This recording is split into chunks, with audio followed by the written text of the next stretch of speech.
सी पतली सी रोड जाती है जो लोकल लोगों के लिए होती है या अंदर छोटे विलेज में जाने के लिए होती है। वो सिंगल रोड होती है और अगर सामने से कोई गाड़ी आ जाए तो आपको अपनी गाड़ी साइड पर उतारनी पड़ती है या फिर रिवर्स करनी पड़ती है। तो इसे कंट्री लाइन कहते हैं। तो मैंने इससे कहा कि मुझे ये अनफैमिलियर रास्ता लग रहा। इसने कहा कि आगे कहीं ना कहीं तो ये निकल जाएगा। खैर हम लोग उसी रास्ते पर चलते रहे और फिर गाड़ी ने साइन देना स्टार्ट कर दिया कि फ्यूल कम है, क्योंकि काफ़ी ड्राइव की थी। हम लोग थोड़ा एंजॉय भी कर रहे थे। वहाँ पर काफ़ी अंधेरा था और स्ट्रीट लाइट भी नहीं होती जो कंट्री लाइन होती है। अगर लाइन बंद कर दो तो वहाँ खूब अंधेरा होता। काफ़ी देर चलने के बाद वो कहने लगा कि ना यहाँ लेफ्ट पे कोई घर है और ना राइट पे, काफ़ी सुनसान जगह। मैंने कहा कि हाँ। तो उसी तरह हमने तकरीबन वहाँ पर एक घंटा ड्राइव कर लिया था, लेकिन वहाँ पर कोई ऐसी जगह नहीं आ रही थी। हम सोच रहे थे कि कोई पेट्रोल पंप आ जाए, क्योंकि गाड़ी का फ्यूल बिल्कुल ही कम था। थोड़ी देर और ड्राइव करने के बाद हमें 3-4 घर नजर आए और वहाँ पर एक पेट्रोल स्टेशन भी था, लेकिन वो बंद था। टाउन के अंदर 11 बजे पेट्रोल स्टेशन बंद हो जाते हैं। खैर हम इससे आगे निकले और फिर उसी तरह का रास्ता शुरू हो गया। कोई घर नहीं। तो थोड़ी देर और ड्राइव करने के बाद हमें वहाँ अंधेरे में एक लाल रंग की रोशनी नजर आई। हमने कहा कि यहाँ ना बंदा ना बंदे की साथ। तो ये रोशनी किस तरह की है? ये कोई गाड़ी भी नहीं है, या फिर साइकिल के पीछे एक लाल रंग की लाइट होती है कि जब गाड़ी की लाइट पड़े तो वो रिफ्लेक्ट होती है। तो जब इसके करीब पहुंचे तो मैंने देखा कि एक आदमी है, इसके लंबे लंबे बाल हैं, साइकिल की साइड पर 5-6 टिफिन कैरियर लटके हुए हैं और वो एक साइड पर होकर हमें इशारा कर रहा है, क्योंकि एक टाइम पर एक ही गाड़ी गुजरेगी। तो वो थोड़ा साइड पर हो गया।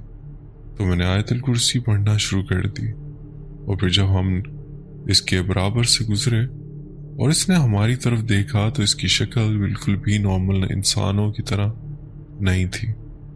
उसकी नाक काफ़ी लंबी थी और चेहरे पर भी सफ़ेद कलर का कुछ लगा हुआ था। उसकी आंखें ग्रीन थी। यहाँ पर हरी आंखों वाले गोरे बहुत कम होते हैं। हरी आंखों वाले ज़्यादातर आयरिश होते हैं। क्योंकि मैं आयतल कुर्सी पढ़ रहा था तो इसने बड़े गुस्से से मेरी तरफ देखा और आगे जाने का इशारा किया। हम लोग काफ़ी टाइम से गाड़ी चला रहे थे, तो पीछे भी कोई आबादी नहीं थी और ना ही आगे। हम लोग वहाँ से थोड़े आगे गए तो हमें एक फ्लैट नज़र आया। वहाँ पर शायद कोई टाउन आ चुका था, लेकिन तब तक हमारा पेट्रोल बिल्कुल एंड था। हमने कहा कि हम फ्लैट की पार्किंग में गाड़ी पार्क कर लेते हैं। जब हम लोगों ने पार्किंग में गाड़ी पार्क की तो फ्लैट के अंदर से एक आदमी और एक औरत अपने कुत्ते को लेकर बाहर निकले। शायद वो उसे टहलाने ले जा रहे थे, क्योंकि तब तक सुबह का टाइम हो चुका था, 4 बज रहे होंगे।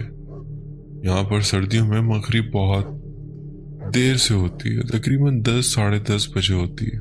2:40 तक फजर हो जाती है। तो जब वो लोग बाहर निकले तो हमें देखकर थोड़ा घबरा गए। तो मैंने इनसे कहा हमारा पेट्रोल खत्म हो गया, क्या यहाँ पर कोई पेट्रोल पंप है? उन्होंने कहा जी बिल्कुल पीछे ही है। फिर वहां से हम पेट्रोल स्टेशन गए और पेट्रोल फुल किया। फिर वहां से हम लोग घर आ गए। भाई अब मैं आपको अपनी दूसरी स्टोरी बताना चाहूँगा कि हमारे घर के बाहर मेन लंदन में एक एरिया है, प्लमसेट स्ट्रीट। वहाँ पर एक बार्कले बैंक है। इसके ऊपर 4 मंजिला फ्लैट थे और बिल्कुल टॉप पर हमारा फ्लैट था। वहाँ पर हम 3 लड़के रहते थे, 2 स्टूडेंट थे और एक मैं था। जब तक वो दोनों मेरे साथ रहे, एक का नाम अमीर अब्बासी था और दूसरे का नाम जैदी, तब तक तो कोई मामला नहीं हुआ। कुछ अर्सा वो मेरे साथ रहे और बाद में वो मूव हो गए। इनकी कहीं जॉब लगी तो वो वहाँ चले गए, एक आउट ऑफ सिटी अपने सिस्टर के पास चला गया। फिर मैं वहाँ अकेला रह गया। कुछ अर्सा मैं वहाँ अकेला रहा, कुछ भी नहीं होता था घर के अंदर। फिर मेरे भाई तौसीफ का वीज़ा लगा, वो भी मेरे साथ आ गया और रहने लगा। फिर कुछ अर्से बाद पाकिस्तान से यूके स्टूडेंट वीज़े बहुत ज़्यादा लगने शुरू हुए, तो यहाँ पर काफ़ी स्टूडेंट आना शुरू हो गए। तो लोगों को अकोमोडेशन मिलती नहीं थी, तो अगर कोई रेफरेंस से मुझे फ़ोन करता था तो मैं इसे अपने पास शेयरिंग पर रख लेता था। तो तकरीबन 2-3 लड़के एक साथ आ गए। वो जगह थोड़ी कम थी, लेकिन मैंने फिर भी रख लिया कि जब तुम लोगों की रिहाइश अरेंज हो जाए तुम लोग यहाँ से चले जाना, रहते रहो जब तक तुम लोगों ने रहना, और किराए में शेयर कर लेना। तो एक बेड था हमारा और वो लोग नीचे ज़मीन पर गद्दे वगैरह डालकर सब सो जाते थे। मैं अपनी ड्यूटी पर शाम को 4-5 बजे निकलता था, रात को 1-2 बजे आता था। फिर सोते सोते सुबह हो जाती थी। मैं फजर पढ़ के सोता था कि जॉब लगी तो ये लोग भी जाना शुरू हो गए। मेरा भाई 12 बजे चला जाता था और ये लोग भी 12-1 बजे तक निकल जाते थे। मैं शाम में जाता था तो मैं अकेला होता था। तो दोपहर का टाइम था और मैं नाश्ता करके लेटा हुआ था, फेसबुक पर वीडियोस वगैरह देख रहा था। तो वो देखते देखते मेरी आंख लग गई। तो मैं तकरीबन घंटा सोया हूँगा। मेरे जहन में ये आ रहा था कि मुझे उठना है और काम के लिए निकलना है। मैं उठने की कोशिश कर रहा था लेकिन मुझसे उठा नहीं जा रहा था। जैसे कि कभी होता है कि इंसान आवाज़ भी निकाल रहा होता है तो उसकी आवाज़ नहीं निकलती। उठने की कोशिश कर रहा होता है लेकिन उठा नहीं जाता। तो मेरे साथ भी कुछ इसी तरह से हो रहा था। मुझे ऐसा लग रहा था जैसे किसी ने मेरा मुंह बंद किया हुआ है और मैं कुछ बोल नहीं पा रहा था। मैं बहुत परेशान हो गया। मैं सोचने लगा कि मेरे साथ ऐसा क्यों हो रहा है। मुझे ऐसा लगा जैसे कोई मेरे बराबर में लेटा हुआ। तो मैंने सोचा कि शायद मेरा भाई या दोस्त आकर लेट गया होगा। और फिर जब मैं अपना हाथ उठाकर बराबर में लेकर गया तो मेरे हाथ में एक हाथ आया, लेकिन वो हाथ किसी छोटी बच्ची या बच्चे का था। मैंने कहा कि ये कौन है, और मैं बहुत ज़्यादा डर गया।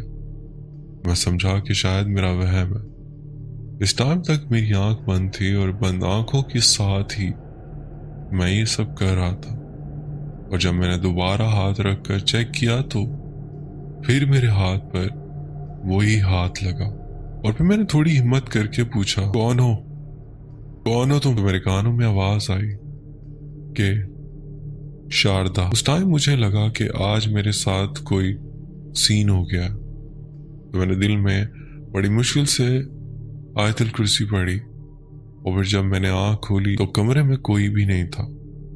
खैर मैंने इस चीज को इग्नोर किया और मैं जॉब पर जाने के लिए रेडी हुआ, क्योंकि मैं लेट हो रहा था। अब बाकी सब भी रात में आते थे और मैं भी रात को ही आता था, लेकिन वो लोग थोड़ा जल्दी आ जाते थे। तो जब मैं घर आया तो मैंने कहा कि अगर मैंने इनसे जिक्र किया तो कहीं ऐसा ना हो ये डर कर घर छोड़कर चले जाएं। तो मैंने किसी से कोई जिक्र नहीं किया। और जब दूसरे दिन मैं सुबह उठा तो सब नाश्ते के लिए उठे हुए थे। मैं जल्दी उठ गया था। उनमें एक लड़का था, अली जैदी। वो थोड़ा लेट हो जाता था, बाकी सब चले गए और फिर मैं और अली थे। तो उसने मुझसे पूछा कि नवीद भाई आप जल्दी उठ गए। तो मैंने इससे कहा कि यार अली मुझे तुमसे एक बात करनी। तो कहने लगा जी बोले। तो मैंने इसको सारा वाकया सुनाया कि ये मेरे साथ हुआ है। तो इसने कहा कि आपके साथ भी ये हुआ है? तो मैंने कहा कि क्या मतलब? इसने कहा कि नवीद भाई 1-2 दिन पहले ये मेरे साथ भी हुआ। वो लोग बेड पर सोते थे और मैं नीचे सोता। तो कहता है कि अचानक वही कैफियत हुई कि मुझसे उठा नहीं जा रहा था और ना ही मेरी आवाज निकल रही थी।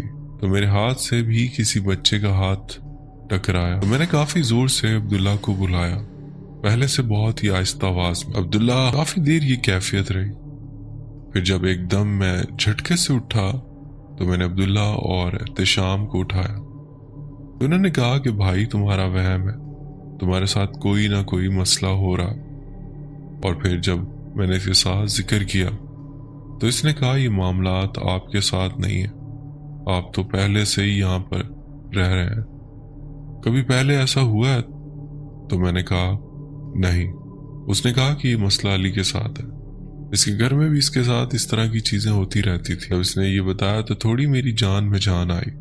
خیر جب میں اس کے بعد گھر آتا تھا تو آیت الکرسی پڑھ کر آتا تھا اور جاتے ہوئے بھی خود پر دم کرتا تھا، اور پھر اس کے بعد کبھی کسی کے ساتھ کوئی ایسا سین نہیں ہوا۔ تو یہ تھی میری سٹوریز۔ عدنان بھائی سے اپنے چینل پر لازمی شیئر کیجیے گا۔ بہت شکریہ، آپ نے بھی اپنی سٹوری ہم سے شیئر کی۔ بڑھتے ہیں ایک اور سٹوری کی طرف۔ میرا نام ماہین ہے اور میرا تعلق کراچی سے ہے۔ میں آپ کو اپنی پھپھو کی ایک کہانی سنانا چاہتی ہوں۔ میری پھپھو کا نام فضا ہے اور وہ گاؤں میں رہتی ہیں۔ ان کی عمر 20 سال ہے اور وہ رہنے آئی ہوئی تھی۔ وہ میری دادی کے ساتھ ایک ہی کمرے میں سوتی تھی اور روزانہ کی طرح معمول چل رہا تھا۔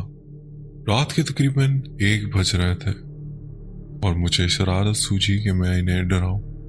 مجھے پتا ہے کہ وہ نہیں ڈرتی اور بہت بہادر ہے، لیکن پھر بھی میں نے کہا کہ کیا پتا وہ ڈر جائیں۔ تو میں نے مذاق میں انہیں پڑ مارا، لیکن انہوں نے کوئی رد عمل نہیں دیا تو میں سو گئی۔ آدھی رات ہوئی تو وہ چیخنے لگی اور ان کی چیخوں سے سب اٹھ گئے۔ دوسرے کمرے سے میرے بابا، میرے بھائی، میری مما سب آ گئے کہ کیا ہوا ہے؟ میری دادی اتنی پریشان ہو گئی کہ فضا کو کیا ہوا۔ وہ بس اپنے آپ کو مارنے لگیں اور رو بھی رہی تھی اور کہہ رہی تھی کہ مجھے بچاؤ۔ میرے بابا نے فضا کے اوپر قرآنی آیات پڑھنا شروع کر دی تو وہ چند منٹ کے لیے خاموش ہو گئی۔ پھر انہیں دوسرے کمرے میں سلایا گیا۔ میری دادی اور میرے بابا ان کے اوپر قرآنی آیات پڑھ کر پھونک رہے تھے۔ پھر آدھے گھنٹے بعد وہ پھر سے اپنے آپ کو مارنے لگی اور چیخنے لگی۔ وہ کسی مردانہ آواز میں کہہ رہی تھی، وہ ہم میں سے کسی کو نہیں چھوڑیں گے۔ وہ ساری رات اپنے آپ کو مار رہی تھی اور کچھ نہ کچھ کہہ رہی تھی۔ میرے بابا اور میری دادی